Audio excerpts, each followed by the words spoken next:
Всем привет! Это Илья и Алина. Недавно мы съездили на водопады Игуасу. Ездили мы 3 семьями с маленькими детками. В этом видео мы вам покажем не только красоту водопадов, но и чем еще можно заняться в городке Пуэрто-Игуасу. Устраивайтесь поудобнее и приятного вам просмотра.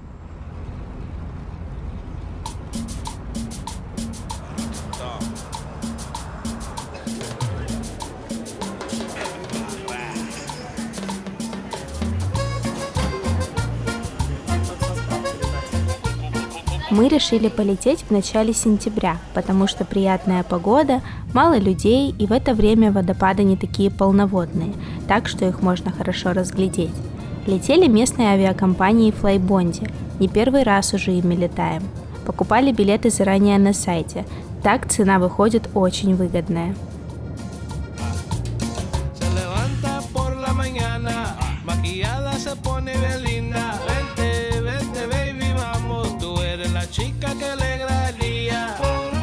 Ну, короче, последнее с тобой.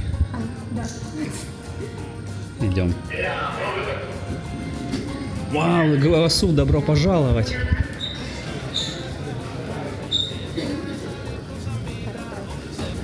И выход сразу. Вообще.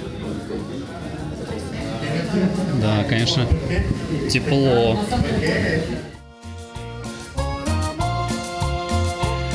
Ну что, мы прилетели в Пуэрто-Игуасу, сели сейчас на автобус нашей веселой компании. Там.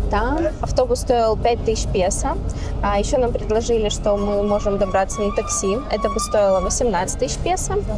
Вот, но мы решили на автобусе. Тут очень хорошо, прохладненько, потому что на Игуасу уже как бы жарко. Сколько там? 31 градус? 31, да. 31 градус сегодня. Вот, хотя зима. Итак, мы сняли домик в самом центре Пуэрто-Игуасу, недалеко от автовокзала, чтобы удобно было добираться до основных локаций. Город совсем небольшой, его можно обойти пешком за 1,5 часа. По разным источникам здесь проживает от 40 до 90 тысяч человек. По дороге от аэропорта до Пуэрто-Игуасу мы заметили множество крутых отелей, так что если будете искать жилье, имейте это в виду. Мы сняли дом, и в этом доме 3 комнаты. Вот, одна типа больше всем нравится, вот, и одна, которая не очень всем нравится. Сейчас ребята будут по жеребьевке выбирать, какая из комнат. Выбираем, получается, 3 человек. 3 из 3 семей. Выкладываем эти карты. И каждый берет по одной карте. Все. Самая высокая карта сюда, средняя карта сюда, нижняя карта сюда. Да. Аарон, Давайте. выбирай. Это Джокер, да? Это... Большая, средняя. Выбрал. Вытянул. Роберт. А это наша, все, это наша. Настройка. Это наша. А наша что? Вы серьезно? Вы выбрали вот эту? Ладно, нормально. Это наша комната, что ли? Да, вот это мы зашли, да? Прикольно. Прикольно то, что тут постоянно типа выходишь, и что-то необычное Да. происходит. Это мы вот только заселились и вышли в ресторанчик покушать, а здесь забег нескончаемый.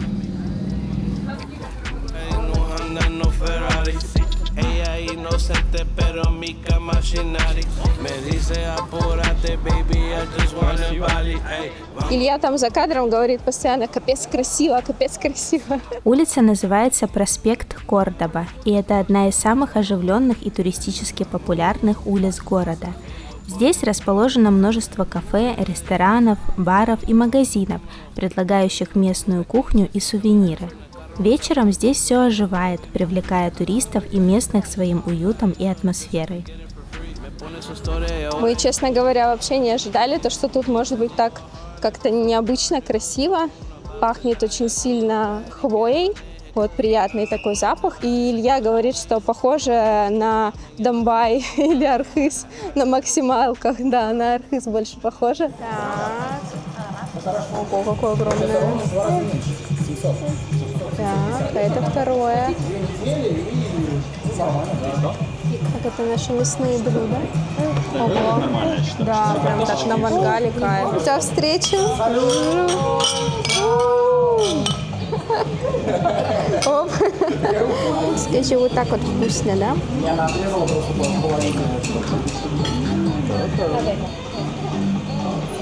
Так, это большой эмпанадос. Ой, смотрите, какой.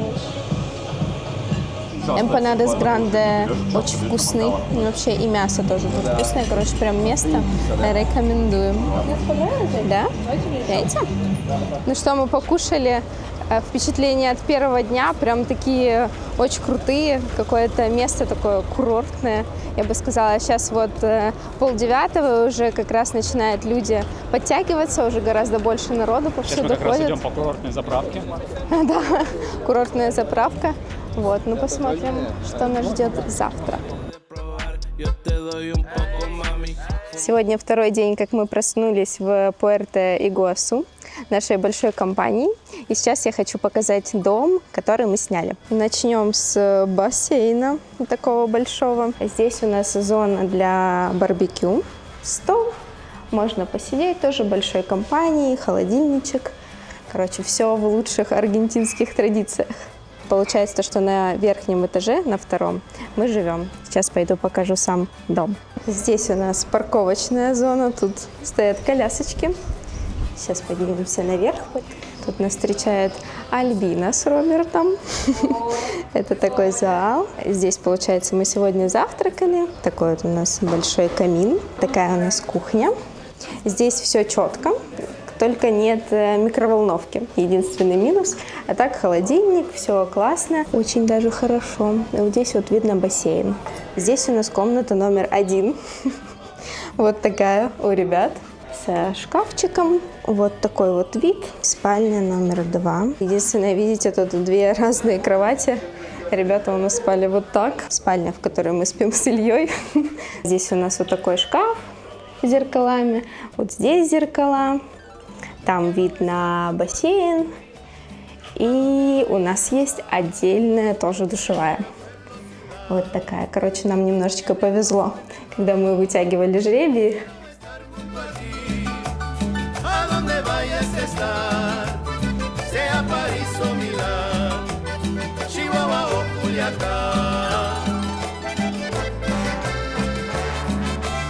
Вышли с ребятами прогуляться по Пуэрто-Игуасу. Сейчас вот мы идем по той же улочке, по которой ходили вчера. Идем до границы с 3 странами. Прошли мы уже ресторанные улочки. Вот здесь вот уже такие домики поменьше. Кто сказал, что ядовитая? Вот так вот бывает. Какие-то штуки нашли, ребята. Это инжир. Инжир? Он так растет? Это инжир. Ух ты, прикольно. Да. Ничего Зеленый, себе. это еще зеленый. Гляньте, прикиньте, он вот так вот растет. Хоп, идешь и инжир. Знаете, все больше так похоже на джунгли. Какие-то пальмы, домики такие маленькие. Вот, есть красивые домики, есть более такие заброшенные. Есть он прям с бассейнами. Тоже люди отдыхают. Вот здесь как раз видно джунгли. И вот видите, домик прям посреди джунглей находится. Все в зелени, хотя сейчас зима. Вот там речка течет. Ну что, мы пришли к этой смотровой. Тут такой старинный мост, прикольный. Здесь я решил запустить дрон, но что-то пошло не так.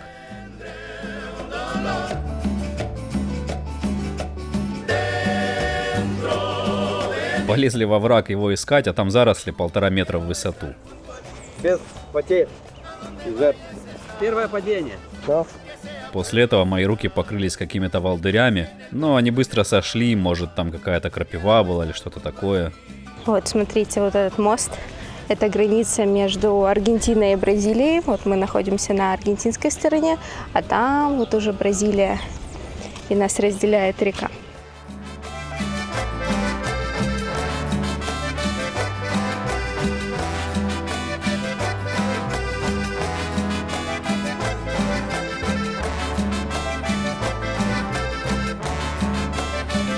А еще мы заметили, что здесь везде красная земля. У нас коляски все в красных, колеса красные. Кроксы. Вон у Ильи. Ржавый. Сейчас. Смотрите, вообще ржавые, все, ноги ржавые. Потому что много меди и железа в земле. Мы еще додумались, вышли в час дня из дома. Сейчас где-то, наверное, градусов 35. У малышей уже такие красные щечки. Мы поэтому, чтобы их не перегреть, тоже так по-быстренькому тут прошлись и бежим домой. Смотрите, какой бамбук прикольный растет. Вот в таких домиках тоже живут местные жители, сушат там вещи, куча всяких тоже вещей валяется. Ребята присели отдохнуть. Сейчас пойдем дальше.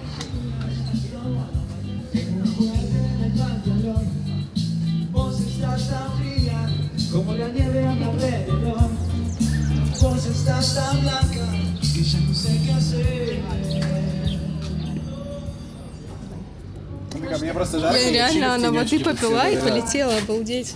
Я таких не видел ни разу. Ну что, мы добрались до границы 3 государств.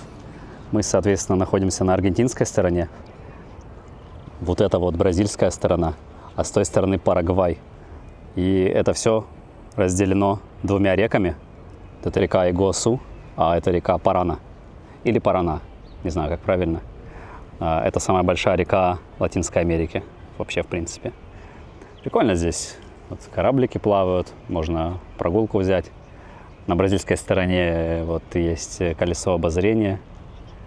На стороне Парагвая, вот там за мостом сразу есть торговый центр с классными ценами на электронику. У них там другие налоги. Поэтому туда люди часто ездят за электроникой разной. Здесь вот такой вот парк небольшой.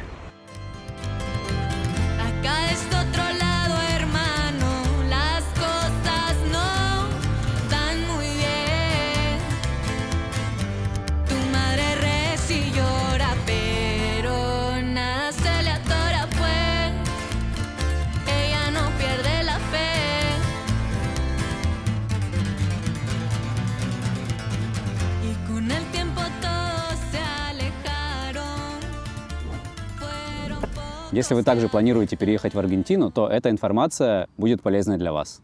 Более 1,5 лет назад мы запустили свой гайд о жизни и легализации в Аргентине. С тех пор мы регулярно получаем положительные отзывы от пользователей нашего гайда, многие из которых стали уже нашими друзьями и знакомыми. Информация из гайда поможет вам собрать документы, подготовиться к переезду, переехать сюда, начать жить, легализоваться и даже получить свой паспорт. Гайд мы разместили на сайте, что очень удобно, потому что он всегда будет у вас под рукой. Ссылка на гайд находится в описании. Также, если вам нужно больше информации, то вы можете обратиться к нам за консультацией по переезду в Аргентину. Ссылка в описании. Увидимся в Аргентине. Вечером мы собрались все вместе на Парише приготовить мясо и отдохнуть.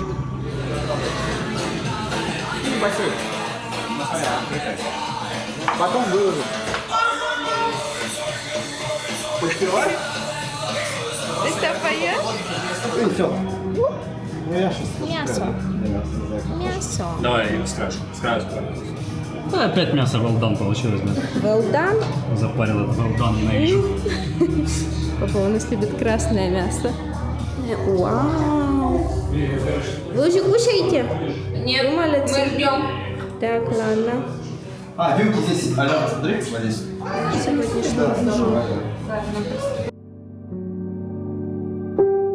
Так, ну что, сегодня 3-й день нашего пребывания в Игуасу. Решили вчера просто прогуляться по городу. Сегодня уже идти в сложный маршрут к водопадам. Собирались выйти в 8 утра. Сейчас уже 11. Посмотрим, что из этого получится. Нам надо сейчас добраться до вокзала. И от вокзала ходят автобусы прямо туда, к водопадам, уже в национальный парк Игуасу. Невозможно, жарко. Еще здесь какая-то дымка или смог. Я не знаю, из-за чего. Возможно, из-за того, что от водопадов несет. Здесь какие-то костры жгут. Ну, непонятно. В общем, уже 3-й день над городом, ну, вообще здесь над округой. В общем, пришли мы на вокзал, чтобы купить билет на автобус. Оказалось, что билеты стоят 10 тысяч песо с человека туда-обратно. К нам подошел мужик, таксист, предложил нам за 11 тысяч песо с человека, и мы решили, короче, на такси ехать.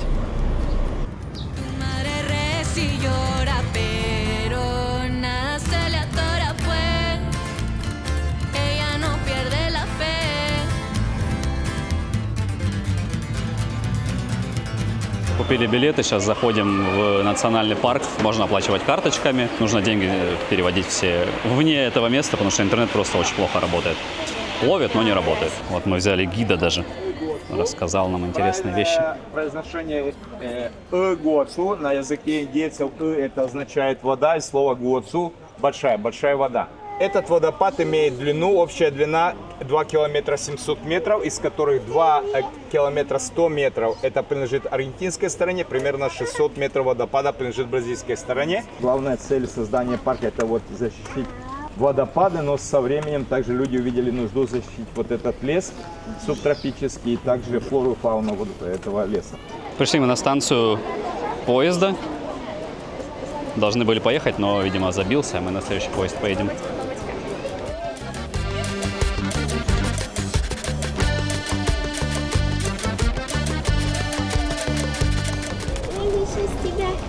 Я сейчас тебя догоню.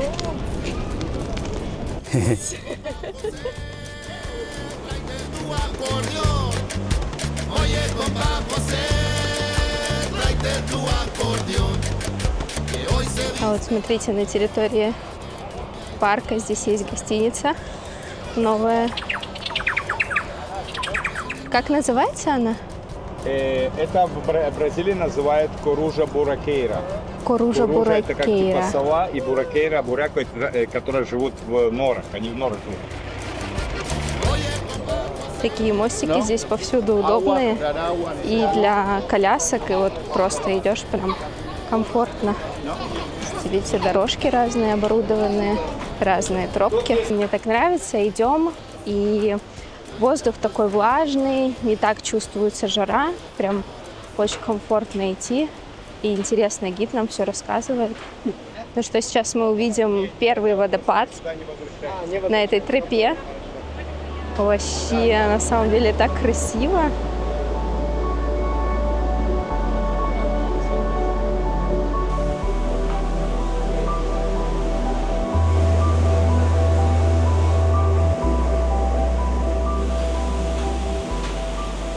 Вон там в породе, это вот все камни, это базальт, лава застывшая. И вот там есть такие пузыри. Это как называется геода, это то есть такое геологическое натуральное формирование, как пузырь, да, внутри, и он полый внутри покрыт кристаллами. Может быть кварц, может быть цитрин, может быть аметист, драгоценные камни.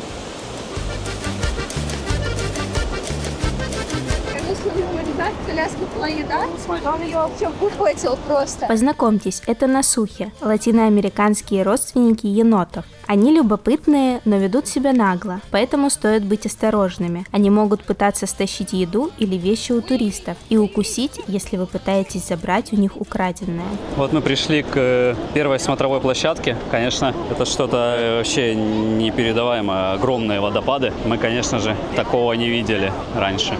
Выглядит это очень все круто. Вот это как раз тот остров, на который раньше можно было перебраться и там погулять. Но сейчас такой возможности больше нет. Да, вид, конечно, уже потрясающий.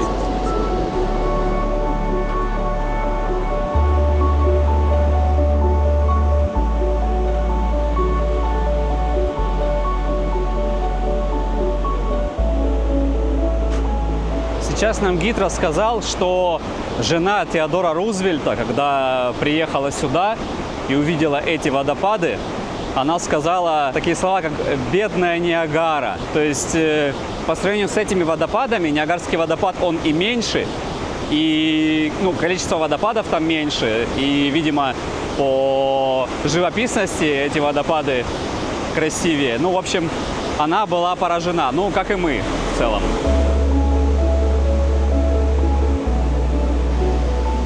Иногда бывает настолько много воды, что вот это все становится сплошной водой, сплошным водопадом. То есть здесь нет такого сезона дождей или сезона засухи. Здесь количество воды зависит просто от того количества, просто дождя, который просто пошел, не ежегодный сезон дождей.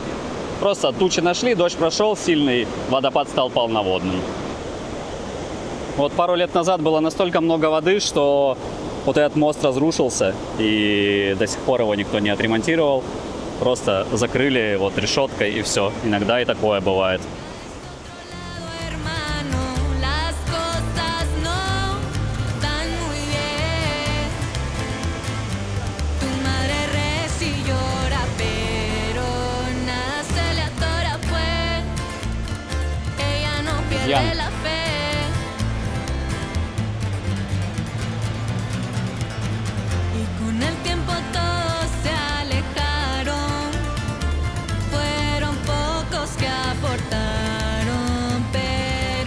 Водопады образовались 120 миллионов лет назад и сейчас являются всемирным наследием ЮНЕСКО.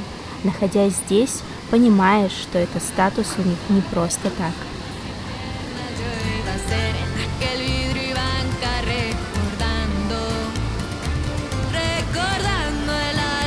В общем, мы забрались на верхнюю точку верхнего маршрута. Отсюда, конечно, отличный вид открывается на этот огромный водопад. Очень мощная вода, очень мощная река.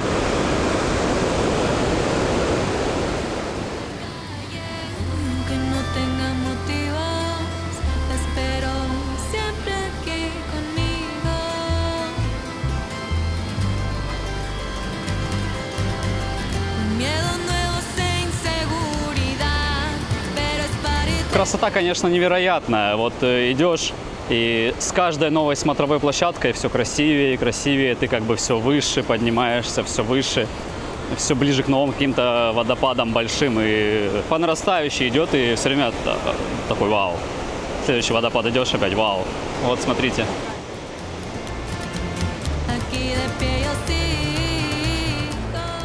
Здесь вот такой вот очень-очень длинный мост, просторный.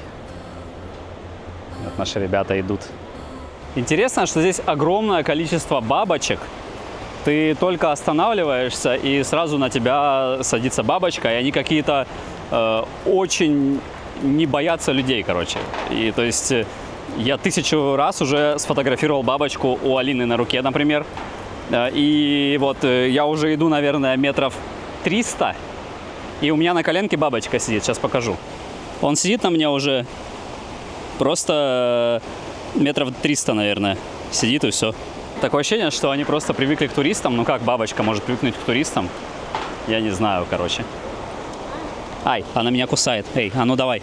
Все, я ее спугнул, потому что она меня начала больно кусать. Видимо, она нащупала своим хоботом там какую-то вкусную еду у меня на колене. Вот.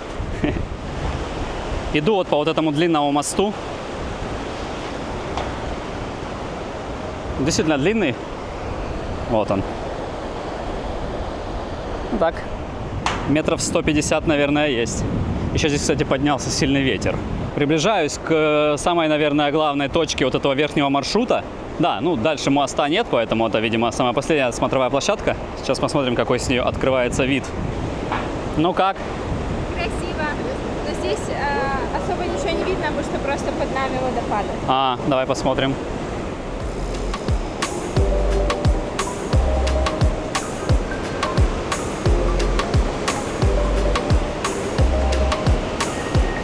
Кстати, вот здесь, возле вот этой смотровой площадки, последней, такое место. И вот, если присмотреться, здесь вот руины, какие-то камни. Во время паводка кафе смыло. Здесь было кафе раньше. Вот, смыло полностью, вообще подчистую все в реку. Так что местечко, конечно, видимо, было прибыльное, но расположение весьма рискованное.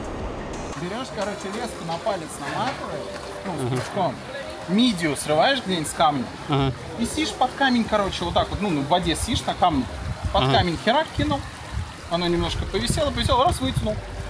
И вот так вот вечером. Это даже удочка не нужна, да? Нет. Прям на пальце. Тик-тик-тик. Заметка опытного рыбака. Да. А потом их пожарить либо на сковородочке, либо на костре с мидиями. У тебя бабочка на рюкзаке сидит. Ну что, вот мы сели в поезд. Сейчас он нас подкинет до начала маршрута к глотке дьявола. Такой паровозик, как у нас в Гуамке, только поменьше. Смотрите, сейчас будем поезд проезжать еще один.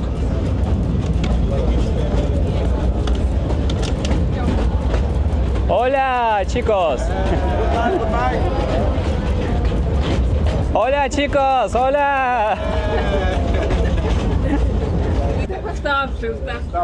Они уже сделали весь круг. Нас тоже такое ждет. Еще если каких-то туристов останавливают поезд, да, чтобы пропустить. На поезде, конечно, кайф ехать, так прохладно, можно немножко отдохнуть, потому что после этой жары, конечно, тяжеловато. Вот, и так сейчас сидим. И все, что очень интересно, это то, что вот у нас, например, да, принято как-то все закрывать, а здесь вот полностью открыто. Если хотите, можно вообще ногу высунуть, выпрыгнуть куда-то и все. Какая-то свобода даже здесь. Ну, здесь на самом деле вот все время дорога рядом идет, поэтому особо смелые люди ходят просто пешком по вот этому маршруту. Конечно, на поезде это все гораздо проще, просто сидишь. Особенно после того, как там 2 круга прошел, уже, конечно, устаешь из-за жары. Хорошо, там вот на станции поезда можно воду набрать питьевую, и вообще там душ есть небольшой, можно прям там умыться, там голову помыть. От жары помогает спасаться вода. Вышли мы из поезда. Совсем маленький поезд. Начинается тропа к водопаду Глотка Дьявола. Идем смотреть. Здесь как-то много людей. Ну, наверное, это просто с поезда люди вышли, что логично. А вот смотрите, так растет хлопковое дерево. Видите? Черепаха отдыхает такая на водопадах. Я бы тоже там посидела. Да, я тоже.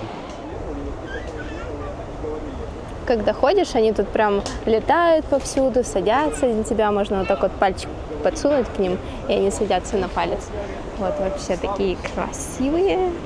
Сейчас идем по мостикам, по воде, уже идем, наверное, минут 20 так, и слышно прям шум водопадов. Чем ближе мы приближаемся к Глотке Дьявола, тем шумнее становится вода. Вот местами тенек, местами прям по солнышку идем.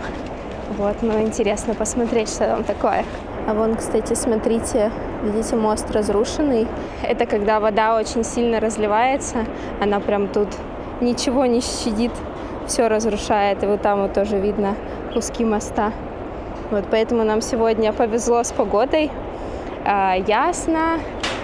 Водопад не настолько сильный, полноводный, но нас не смоет. Это уже радует. И насколько я знаю, когда дождливая погода, именно очень сильный дождь идет, то сюда не пускают никого, потому что это опасно. И вот здесь тоже видно, видите, мост, который смыло. А вот здесь вот такая лавовая порода. Видимо, когда-то здесь извергался вулкан. О, мы уже приближаемся. Смотрите, вот там даже люди стоят с зонтиками, потому что вода прям обливает. Водопад Глотка Дьявола. Здесь вот такая смотровая площадка. И вот это сам водопад. Он настолько огромный и мощный, что кажется, что внизу там вообще невозможно выжить. Если вдруг туда упадешь, то это точно конец. Я вообще думала, что самый красивый вид, конечно же, открывается с нижних частей водопада, потому что оттуда видно водопад, да, а отсюда его не так сильно видно, то есть его невозможно охватить.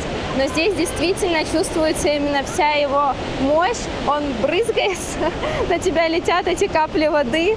И я хочу сказать то, что здесь какая-то вообще своя внеземная атмосфера. Вот то здание — это ресторан. Там есть терраса, в которой можно покушать на улице. Ну, правда, там вид, конечно, не идеальный, я думаю, но, наверное, это что-то уникальный опыт в любом случае. Кстати, после того, как смыло этот мостик в прошлом году, его стали пристегивать вот такими цепями. Вот. Прям цепями пристегивают и тросами металлическими, чтобы его не снесло в следующий раз. Ладно, уже поезд приехал. Уже все, возвращаемся назад. Это вот последний поезд. Так сказать, запрыгнули в последний вагон. Динь-дон.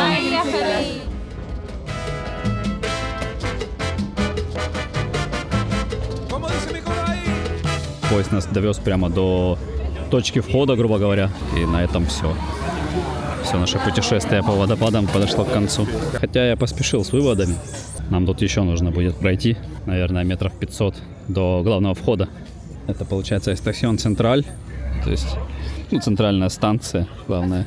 Если сесть в нее, то можно доехать прямо до любой точки. 2 станции есть. Первая вот эта, потом промежуточная и последняя станция на лодку дьявола. Это в реке тоже есть. Это Лобето де Рио, Лобо Гаргантижа, 2 вида, это уроны. И 6 видов кошачьих. Пума, Разных белки всякие, да? 2 вида дикого кабана, 3 вида косули, белка. О, это типа капибаровые, да, всякие? Да, это капибара, это пака, это гути, это твиз. Встречаются, вот этот треск между ними. У них, короче, получается статическое напряжение Да, между ними? да. Я думал, это как сверчки просто там Не. скребут. А часто этот треск происходит? Ну да. Ну для этого им надо немножко полетать, зарядиться. Потереться, да? Интересно.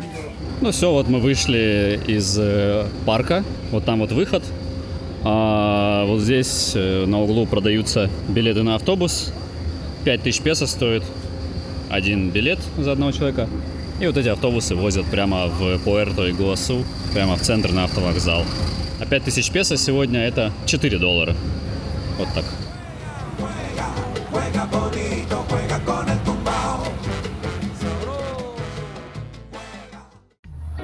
Полдня мы пролежали дома, отдыхали после вчерашней прогулки на водопады, Сегодня 4-й день, и мы пошли в сад Пикафлорес. который находится недалеко от нашего дома. Название переводится как «сад Колибри». Это место привлекает десятки видов птиц и бабочек. Стоим, ждем, чтобы нас пустили. Вот здесь еще такое граффити нарисовано прикольное. Заходим в парк с птицами.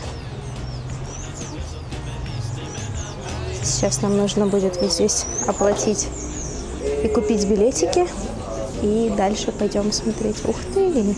Ого, а тут, оказывается, людей много. Я думала, тут вообще... Здесь очень много колибри летает. Как тебе птицы интересные? Нравится? Вот эту бы, скажи, взять бы, да?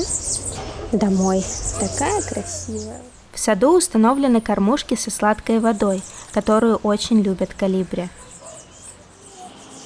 Здесь можно увидеть уникальные виды, характерные для тропических лесов региона.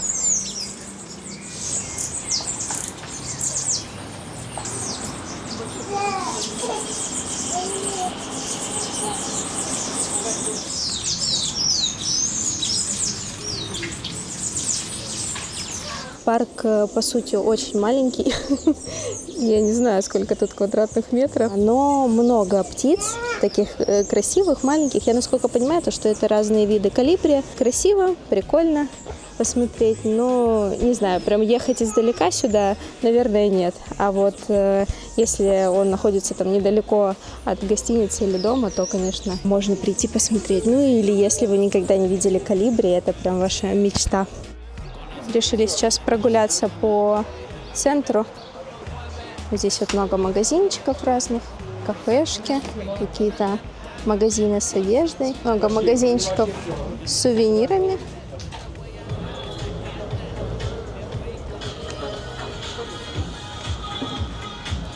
Здесь уже еще одна какая-то тусовочная улица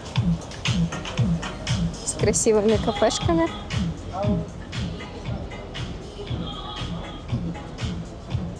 Все так светится, прикольно.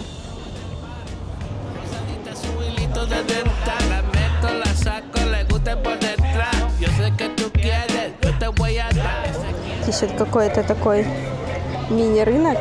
Может, мы в Бразилии уже? Цены в реалах, капец. В реалах ходим? Обалдеть. Какой реал есть? Не. Реальные деньги. Ну что, мы заходим в этот мини-рынок. Фейринья Пуэрто-Игуасу – это небольшой рынок в центре города, популярный среди туристов и местных жителей.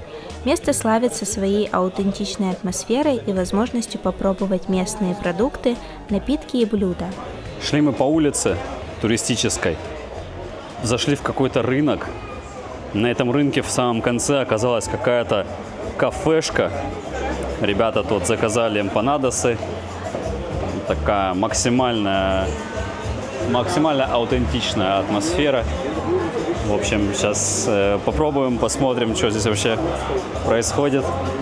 Ждем сейчас заказ. Такое вот местечко.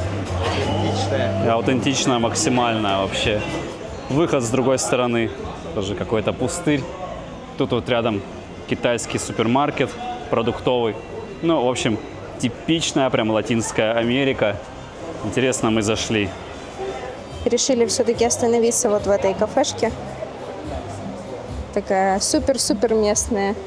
Взяли несколько эмпанад. Сейчас попробуем. Рядом туристическая улица, но здесь прямо все так выглядит трущобно. Хотя нет, ну вот здесь вот, в принципе, более-менее адекватно. Барака да Мириан. Да, вот ребятам принесли эмпанадосы за примерно $1, да? Да. Примерно $1 по цене. Вот такой вот гигантский эмпанадос. А мы спросили, можно? Жареный, да? Да. Угу. Ну да, да. Короче, колорит добавляет количество мошек, которые здесь просто летают. Здесь есть вентиляторы, которые должны помогать от этого, но не помогают. Ну как, вкусно? Мы же должны с собой что-то увезти из Гоасу. Вкусно, да, просто маленькие. Вот это выглядит крайне странно. Ой, вот этот тазик, это вообще, конечно... Ну, он был на столе здесь. Это... Но пахнет очень вкусно. Да? Вкус бомба. Это чимичури с маслом. Классно. Отлично, что он стоял прямо на столе. Да. Самое то. Что мы вышли из кафе снова на оживленную улицу. А если честно, чувствуешь себя здесь немножечко некомфортно, потому что когда мы сидели, кушали, подбегали дети, предлагали там всякие камушки, какие-то там, короче, подделки, вот, чтобы купили, они прям облепливали так стол. Вот. И потом тоже, когда выходишь, я замечаю то, что многие люди на нас смотрят, потому что видят то, что мы туристы. Как-то в целом это, бывает тоже в Аргентине, я чувствую, но вот здесь как-то именно для меня ощущается прям сильно. Вот мы нашли прикольное такое место, называется Эль Такито. Там очень приемлемые цены, я бы даже сказала, недорогие. Вот сейчас попробуем. Вкусненько или нет. Это мексиканская кухня.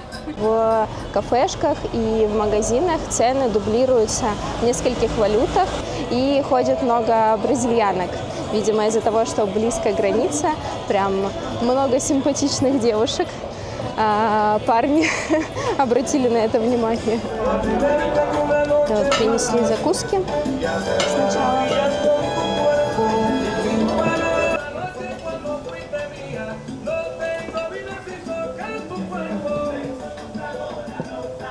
В этой кафешке такие вот прикольные шляпы.